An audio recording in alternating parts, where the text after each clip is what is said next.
Halo semuanya, perkenalkan kami dari kelompok 8, mata kuliah Perilaku dan Psikologi Organisasi akan menjelaskan mengenai hasil penelitian kami yang berjudul Gambaran Stres Kerja Karyawan pada Perusahaan. Nah, kelompok kami terdiri dari saya sendiri Akila Fiti Prilia, Ade Syarila Rafladuna, dan Selina Setio Aji, Reza Asar, dan juga Trivena Diamond.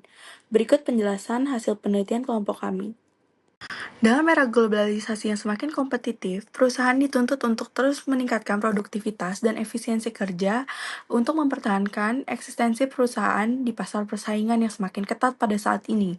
Tuntutan ini secara langsung berdampak pada karyawan sebagai aset atau penggerak utama perusahaan. Karyawan akan dihadapkan pada berbagai macam tantangan seperti beban kerja yang tinggi, deadline yang ketat, adaptasi terhadap teknologi yang baru, serta tuntutan untuk terus meningkatkan kompetensinya demi kemajuan perusahaan. Kondisi ini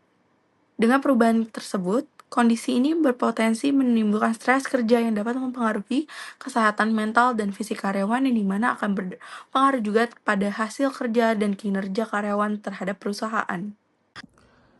Stres kerja merupakan fenomena yang kompleks dan memiliki dampak signifikan pada karyawan dan organisasi. Definisi dan konsep dasar stres kerja merupakan respon fisik dan emosional yang terjadi ketika tuntutan pekerjaan tidak sesuai dengan kemampuan, sumber daya, atau kebutuhan karyawan. Faktor-faktor penyebabnya adalah beban kerja berlebih, tekanan waktu, dan lingkungan kerja yang tidak kondusif. Gejala psikologis yang dialami penyebab stres kerja adalah kecemasan, depresi, burnout, dan penurunan motivasi.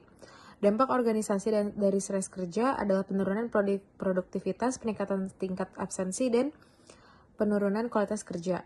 Strategi yang dapat dilakukan oleh individu bisa dilakukan dengan manajemen waktu, teknik relaksasi, dan olahraga yang teratur. Baik, selanjutnya pada bab 2 yaitu pada kajian teori, di sini ada definisi dari stres kerja. Jadi stres itu merupakan masalah umum yang seringkali terjadi dalam hidup manusia. Stres ini merupakan bagian dari kehidupan modern yang tidak mengenal batas profesi, teritorial, dan juga budaya. Kupriyanov dan Zhdanov menyatakan bahwa stres yang ada saat ini adalah sebuah atribut kehidupan modern. Sedangkan Griffin dan Mudherd mendefinisikan stres sebagai respon adaptif individu terhadap rangsangan yang menempatkan posisi mereka dalam sebuah tekanan. Hal ini dikarenakan stres telah menjadi bagian dari kehidupan yang tidak bisa terelakkan, baik di lingkungan sekolah, kerja, maupun keluarga yang dapat dialami oleh setiap individu.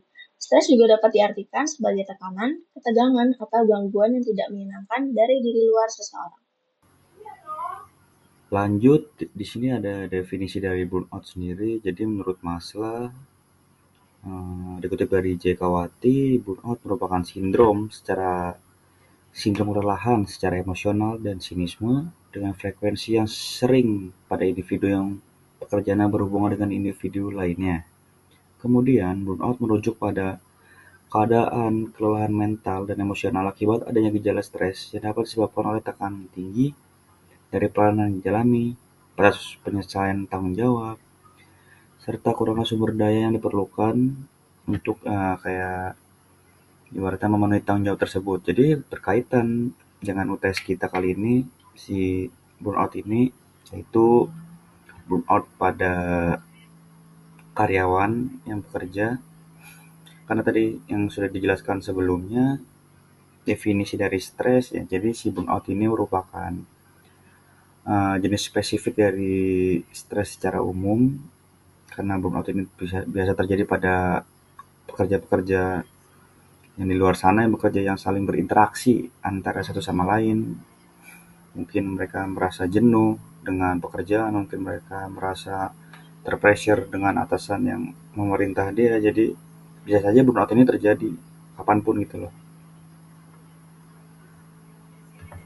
Oke, selanjutnya kita akan membahas hasil, di mana dari hasil wawancara dan observasi yang dilakukan dapat diketahui bahwa gambaran stres pada pekerja itu memiliki kesamaan baik dari sudut pandang atasan ataupun bawahan, di mana dalam hal ini ada manajer dan karyawan yang mengalami stres pada pekerjaan-pekerjaannya. Di mana salah satu kesamaan stresnya itu merupakan mereka harus adanya pembuktian dalam membantah stereotip yang dimana subjek yang kami temukan salah satunya adalah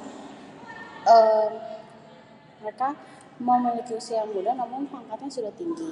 Lalu adanya juga stres dalam bentuk burnout, di mana hal tersebut berkaitan dengan perasaan emosional yang secara determinan, sedangkan pekerjaan yang dimiliki oleh subjek itu harus selalu beradaptasi dengan banyaknya tugas dan tanggung jawab. Baik, selanjutnya pada bagian kesimpulan, di mana pada hasil wawancara dan observasi adalah adanya stres berupa burnout yang dialami oleh pekerja dalam perusahaan tersebut. Kemudian saran yang dapat diberikan adalah dapat memberikan jeda waktu istirahat dalam setiap kegiatan yang dilakukan, di mana dapat dilakukan dengan cara power nap yang memaksimalkan 3 jam melakukan pekerjaan, prioritas, dan lainnya. Baik, materi yang kami presentasikan sudah selesai. Kurang lebihnya mohon maaf. Terima kasih.